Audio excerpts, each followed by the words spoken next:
बार देखने को मिल रही है। हमारे साथ राहुल लाल लगातार बने हुए हैं। राहुल लाल, क्या एग्जिट पोल से दूरी की वजह कहीं आप लोग चुनाव में पिछड़ तो नहीं रहे हैं? क्योंकि यही आरोप आप लोगों के ऊपर लगाए जा रहे हैं। राहुल लाल जी। विवेक जी, मैं तो एक जगह का उदाहरण है। आज उत्तर प्रदेश में 13 लोकसभा सीटों पर चुनाव आज चुनाव मतदान डाले जा रहे हैं। जी। अब आप सोचिए कि इन 13 सीटों को लेकर क्या पहले प्रयास लगाया जाता है कि प्रधानमंत्री मोदी बनारस में खड़े हैं और फिर 14 जोड़ दीजिए पिछले वाले का भी, यानी पूर्वांचल के पूरे इस चरण के 13 लोकसभा सीट और पिछले चरण के 14 लोकसभा सीट, 27 लोकसभा। बीजेपी के लोग ऑफ द रिकॉर्ड मानते हैं कि 27 लोकसभा सीट में अगर उन्हें कहीं आशा है तो वो बस एक बनारस लोकसभा सीट के ऊपर उन्हें आशा है। वो पर्दे के सामने में नहीं कहते, लेकिन ऑफ द रिकॉर्ड वो लोग भी मान रहे हैं। इनके जिन सहयोगियों को लेकर चर्चा हो रही कि सहयोगी बड़ा मदद करेंगे, भाई अगर ओम प्रकाश राजभर के बेटे जो हैं वो घोसी से चुनाव लड़ रहे हैं, वो खुद नंबर 2 और 3 के लिए लड़ाई लड़ रहे हैं। वहां पर समाजवादी पार्टी की स्थिति काफी स्पष्ट है। कहा जाता था कि प्रधानमंत्री जी जो है कि बनारस से लड़ेंगे, बाकी सीटों पर प्रभाव पड़ेगा। चंदौली लोकसभा सीट पे चले जाइए, बनारस और चंदौली में कोई अंतर नहीं दिखता है, लेकिन महेंद्रनाथ पांडे बुरी तरह से घिरे हुए हैं। गाजीपुर लोकसभा सीट पे चले जाइए, वहां पे अफजाल अंसारी की स्थिति कितनी मजबूत है। वहां पे अमित शाह जी ने एक रोड शो किया जी। रोड शो से माना जा रहा था कि वोटों में वृद्धि होगी, लेकिन कई वहां के लोगों से मैंने बातचीत की, बताया गया कि उस अमित शाह जी के गाजीपुर में रोड शो करने से उल्टे 25-30 हजार वोटों की ओर कटौती हो गई। तो अब देखिए बीजेपी घबराहट में किस तरह से गलत चीजें, गलत निर्णय उनसे हो जा रहे हैं। ये तो अब आप सोच लीजिए कि घबराहट में कौन है। उत्तर प्रदेश का केवल ये मैं छोटा सा हिस्सा बताया जो कि देखिए राहुल लाल जी, देखिए राहुल भाई, इस देश में 140 करोड़ लोगों की जनसंख्या है और जितने भी समझदार और बालिग लोग हैं जो वोट देने के लिए एलिजिबल हैं, हर किसी का एक अपना नंबर है, हर किसी की अपनी सोच है और हर किसी का अपना प्रेडिक्शन है। क्या उसको रोका जा सकता है? क्या उसका बहिष्कार किया जा सकता है? जैसे कि आप खुद बता रहे हैं कि आपके प्रेडिक्शंस जो हैं वो 300 प्लस है इंडिया अलायंस को लेकर। क्या इसको मैं रोक सकता हूं? आपके जो आकलन है उसका मैं सम्मान करता हूं और आप अब बेबाकी से अपना आकलन रखते हैं।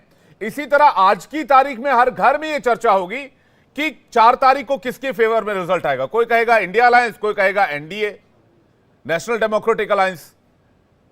तो ये जो एक लोकतांत्रिक, एक तरह से स्वस्थ लोकतांत्रिक प्रक्रिया ऐसे कह सकते हैं, एक लोकतंत्र का त्योहार आप इसे कह सकते हैं, बहिष्कार तो इसका कोई सोल्यूशन मुझे नहीं दिखता है। राहुल लाल जी, मैंने पहले भी कहा विवेक जी कि बहिष्कार के कारण क्या है जी। बहिष्कार का कारण यह है कि जितने आप देखिए, आपने कुछ उदाहरण दिए, मैं उससे सहमत हूं। चाहे अभी आपने छत्तीसगढ़ का उदाहरण दिया था या राजस्थान के उदाहरण थे, मध्य प्रदेश के उदाहरण थे जी। वो लेकिन अगर उन उदाहरणों को आप छोड़ दीजिए तो यहाँ पे ओपिनियन पोल का मतलब क्या है? अगर प्रधानमंत्री जी ने 400 सीटें कह दी है तो उसमें भी 400 सीट दे दो बीजेपी को। प्रधानमंत्री शिक्षा का पूरा ध्यान रखे। ओपिनियन पोल होता है, एग्जिट पोल होता है। पहले तो एग्जिट पोल में लोगों को अपने इज्जत की टेंशन भी रहती थी कि भाई 2 दिन बाद ही अब नतीजे आ जाएंगे, 3 दिन बाद, तो सबों के उसका जनता फिर मूल्यांकन करेगी। लेकिन आज जिस तरह से ये प्रचार तंत्र का पूरा मामला बना है वो गंभीर विषय वस्तु है। क्योंकि देखिए उसका भी एक साइंटिफिक मेथड है, हम लोग इनकार नहीं करते हैं उससे। उस साइंटिफिक जब मेथड का प्रयोग करता है उसमें भी कई बार गलतियां होती हैं, लेकिन आज की स्थितियां उससे काफी परे वाली स्थिति है। जो आपने कहा कि किसी का मूल्यांकन हो सकता है कि एनडीए 350 जाए, कोई हो सकता है कोई मूल्यांकन करे एनडीए 400 जाए, लेकिन अगर वो मूल्यांकन अपने मन से बिना किसी हितों से प्रभावित होकर किया जा रहा है तो उसका स्वागत है। लेकिन अगर भारतीय जनता पार्टी के केवल एक चापलूसी के संदर्भ में अगर वो चीजें की जा रही हैं तो फिर उसके ऊपर कांग्रेस पार्टी ने सवाल खड़ा किया है जी। उनके उद्देश्यों को, निहित उद्देश्यों को समझने की जरूरत है जी। तो भारतीय कांग्रेस ने कभी भी अभिव्यक्ति की आजादी का, आपने जो 75 का उदाहरण दिया उसका कांग्रेस ने क्या समर्थन किया? कांग्रेस के बड़े बड़े नेताओं ने उसके लिए माफी मांगी है। वो तो छोड़ दीजिए विवेक जी, 1984 के जो दंगे हुए थे उन दंगों के लिए खुद पूर्व प्रधानमंत्री मनमोहन सिंह ने कम से कम कई बार माफी मांगी है उसके लिए। तो कांग्रेस से गलतियां होती है, कांग्रेस से गलतियां हुई, उसके लिए भूल कांग्रेस ने माफी मांगी है। राहुल गांधी ने भी कहा है आरक्षण के मामले को लेकर कांग्रेस का रवैया पाकिस्तान था। आज कांग्रेस पुरानी गलतियों को स्वीकार करके आगे चल रही है। लेकिन क्या भारतीय जनता पार्टी कभी अपने गलतियों के लिए माफी मांगती है? वो गलती भी कर जाते हैं और उसके ऊपर कोई टिप्पणी करने से भी मना कर देते हैं। वो भारतीय जनता पार्टी वाले उसका आपको ठीक से जवाब दे पाएंगे। राहुल लाल जी, भारतीय जनता पार्टी का कोई गेस्ट फिलहाल नहीं है हमारे साथ। हमने सिर्फ सीनियर जर्नलिस्ट को और अपने सहयोगियों को फिलहाल कनेक्ट किया हुआ है। ब्रह्म प्रकाश जी के पास जा रहे हैं ब्रह्म प्रकाश जी, सवाल इसी बात को लेकर है, जो तकरार है, जो रार वाली स्थिति है, ये 4 जून को क्लियर हो पाएगी, लेकिन 4 जून से पहले की स्थिति जो टकराहट वाली दिख रही है, जैसा कि थोड़ी देर पहले मैंने आपसे एक सवाल जानना चाहा था, उस सवाल को मैं दोबारा आपके पास लेकर आता हूं, चूंकि इस समय पूछ नहीं पाया था, मुझे ब्रेक पर जाना था। अभी तक भारतीय राजनीति के इतिहास में देखा गया कि जहां पर हैवीवेट कैंडिडेट किसी भी पार्टी का होता था, जैसे दिवंगत नेता मुलायम सिंह यादव किसी सीट से चुनाव लड़ रहे हैं, तो विपक्ष वहां पर डमी कैंडिडेट, यानी कि अपोजिशन पार्टीज वहां डमी कैंडिडेट्स देती थी, ऐसा माना जाता था, या फिर देखेंगे उठा के तो स्थिति भी यही रही है। लेकिन पहली बार देखने को मिल रहा है, या 2019 में भी था लेकिन कम था, लेकिन इस बार बहुत एग्रेसिव कैंपेनिंग इंडिया ब्लॉक ने काशी में भी की है, वाराणसी में की है।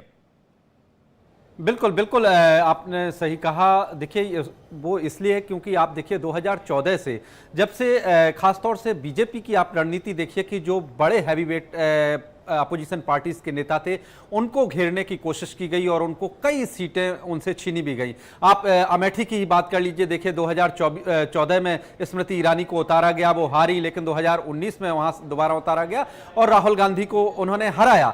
और इसी तरह से बाकी सीटें जो मुलायम सिंह के परिवार के पास रही हैं, चाहे कन्नौज सीट आप देख लीजिए या फिर आजमगढ़ देख लीजिए, जो सीटें समाज। और नीतीश कुमार जो है वो वोट कास्ट करने के लिए पहुंचे हैं। बिहार के सीएम, पाटलिपुत्र में चुनाव हो रहा है, और आज सुबह हमने पहले सुबह दिखाया था कि लालू प्रसाद यादव, रोहिणी आचार्य और साथ ही साथ राबड़ी देवी वोट कास्ट करने के लिए पहुंची थी, लेकिन अब बिहार के सीएम वोट कास्ट करने के लिए पहुंचे हैं। तस्वीरें हम आपको दिखा रहे हैं। ब्रह्म प्रकाश जी, आपका जवाब पूरा कीजिएगा और तस्वीरें भी दर्शकों को दिखाते रहिए।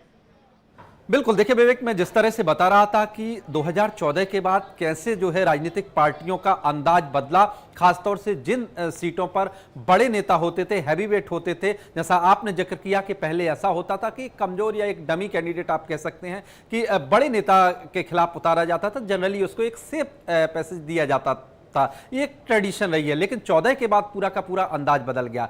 बीजेपी ने रणनीति बदली, तमाम अपोजिशन के बड़े बड़े दिग्गजों को हराया, जिसमें राहुल गांधी भी एक थे। तो इसके बाद अपोजिशन ने भी अपना अंदाज बदला। इस बार देखिए अजय राय जो कांग्रेस के प्रदेश अध्यक्ष हैं, उनको बनारस से उतारा गया, हालांकि पिछले बार भी उनको उतारा गया था। उतना वो सामने जो जनता का कहें कि उतना मत प्राप्त करने में सफल नहीं हुए थे। इस बार समाजवादी पार्टी और कांग्रेस ने गठबंधन किया और फिर से घेरने की कोशिश हो रही है, और कई और सीटों पर भी अपोजिशन ने कोशिश की है कि इस तरह से घेरा जाए। देखिए, मैं आपको बता दूं विवेक की अपोजिशन की अभी भी सोच ये है कि 2004 में जिस तरह की स्थिति थी कि इंडिया शाइनिंग का नारा था और अपोजिशन को लग रहा था कि वो हार रहा है, तो अपोजिशन अभी भी ये मान के चल रहा है कि कभी भी इस तरह की परिस्थिति चुनाव में बन सकती है, भले ही ये वो मान के चल रहा है कि इंडिया शाइनिंग रिपीट हो रहा है 2004 वाला, और इस बार इंडिया ब्लॉक की बड़ी जीत होगी। सोनिका के पास बड़ी खबर है और शिवपूजन हमारे साथ पटना से सीधे